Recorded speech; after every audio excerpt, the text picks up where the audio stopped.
예, 김영배입니다.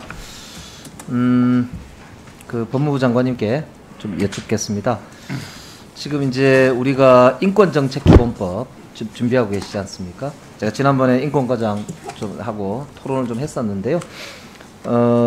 지금 이제 그런 면에서 보면은 재소자들이 코로나 블루가 생각보다 심각하고, 심지어는 이제 교정직 공무원들도 코로나 블루가 심각하다는 게 이제 여러 자료로도 나오고 있습니다. 특히 이제 보니까 공격성이 굉장히 증가한다든지, 2020년도에 수감자 자살 미수 사건이 작년, 그러니까 19년도 대비해서 1.65배가 늘었다든지, 그 다음에 교정 사고도 발생하는 게 25%가 늘었다고 합니다. 그래서 이게 이제 아무래도 있다 보면은 법무부 자체가 이제 검찰 위주로 이렇게 돌아가고 하다 보니까 아무래도 이게 좀 전체적으로 역량의 한계가 있기 때문에 교정 행정이라든지 이 재소자의 인권 이런 게 좀 상당히 이렇게 좀 소홀하다 이런 면이 있는 것 같거든요.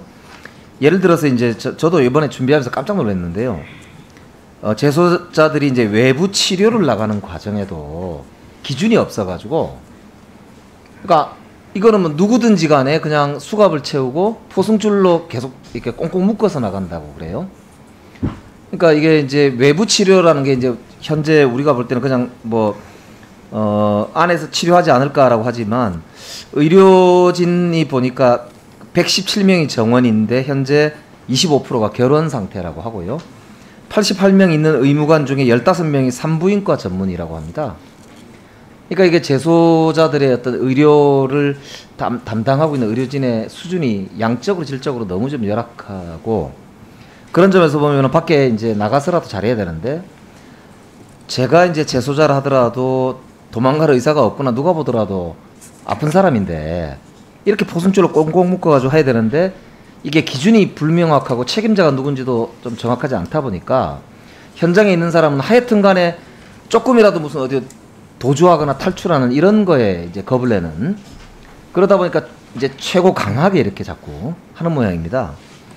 그리고 이제 교도행정 자체도 안에서 보면은 이제 그런 인권 위주라기보다는 아무래도 이렇게 단속 내지는 뭐 이렇게 제재 위주로 하는 것 같거든요. 그래서 이런 부분에 대해서 장관님이 한번 꼭 좀 살펴보셨으면 좋겠고, 그 다음에 화장실이라든지 노후된 이런 교도소 시설 문제라든지 이런 것들이 굉장히 심각한 것 같습니다. 그러니까 거기에 대해서 한번 의지를 한번 좀 밝혀주셨으면 저희들 좋겠습니다. 동부구치소 코로나19 사태 이후에 제가 정말 전국의 교도소 구치소 참 많이 다녔습니다.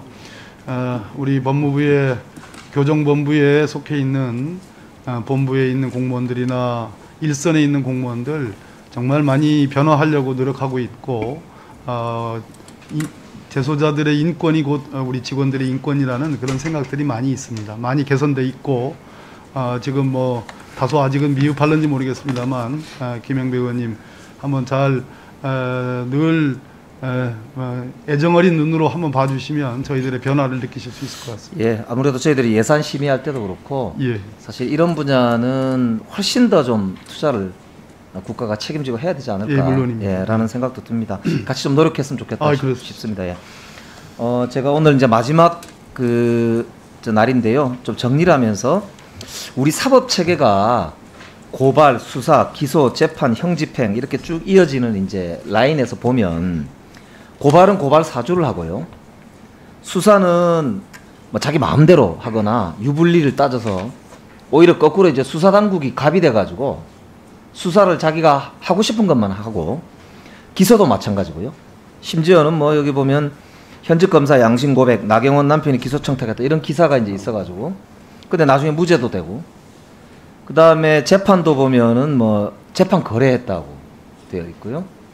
형집행도 보면은 황제보석 장모, 윤석열 장모는 보니까 뭐 한 번도 거기 남양주에 있는 그 주거지에 가지도 않았다라고 하는 의혹이 제기되고, 아들 집에서 그냥 병원 왔다 갔다 한다고 버젓이 자기가 인터뷰를 해도 다음 날 보니까 법원에서 바꿔주더라고요. 조건도 바꿔주고.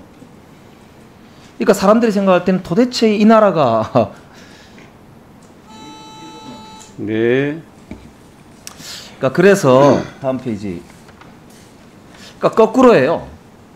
사람들은 전형적으로 생각할 때 이게 이제 이 보면 정관예우가 그러니까 권력이 세고 뭔가 이 저 뒤로 갈수록 정관예우를 많이 하는 쪽으로 사실 가지 않습니까?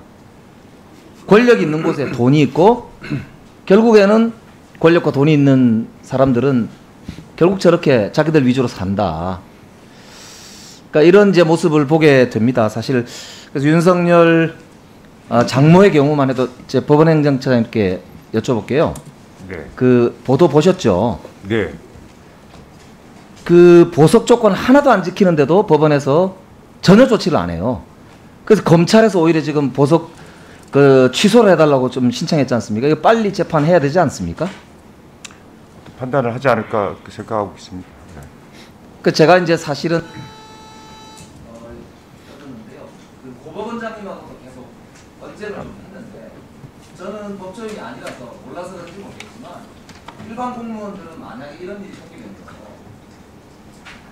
제가 기초자치단체면 광역자치단체 감사원, 검찰, 언론 난리 납니다. 근데 지금 재판장이 자기가 치유하지 않으면 그 다음 저 위에 핵심으로 가지 않는 이상 방법이 없다고 하시는데 좀 도저히 이해가 안 돼요. 과연 글쎄요, 그러니까 자정 능력을 뭘로 봐야 되는지 모르겠는데요. 그리고 독립이라는 게 무슨 독립을 말하는지 제가 이해가 잘 안 돼서 그랬었거든요. 그러니까 뭐로부터 독립을 도대체 말할까? 그러니까 사회 정의를 세우자고 독립이라는 게 있는 것 같은데 라는 생각이 들었었습니다. 그래서 저는 이건 우리가 함께 사실은 해결하면서 한 발 한 발 앞으로 가야 하는 일 같은데요. 이거 관련해서 한번 말씀드립니다. 저희 그 서울 고등원장과 우리 김 의원님하고 그 국감 질의 내용을 제가 받고 알고 있습니다. 어쨌든 원칙적으로는 그 부분에 대한 결정은 뭐 진행 중이기 때문에 제가 뭐 이래라 저래 말할 수는 있지는 않은데 결국은 신급에 의한 뭐 교정 가능성을 그래도 의원님이 말하는 무언가의 다른 관점에서 법원의 판단이나 결정을 리뷰하고 할 수 있는 시스템은 결국은 신급제도라는 굳건한 시스템이 있기 때문에 그런 과정에서 뭔가 시정될 가능성이 있다는 말씀 의원님한테 드리고요. 그 사건도 아마 그런 절차로 가지 않을까라는 생각을 갖고 있습니다.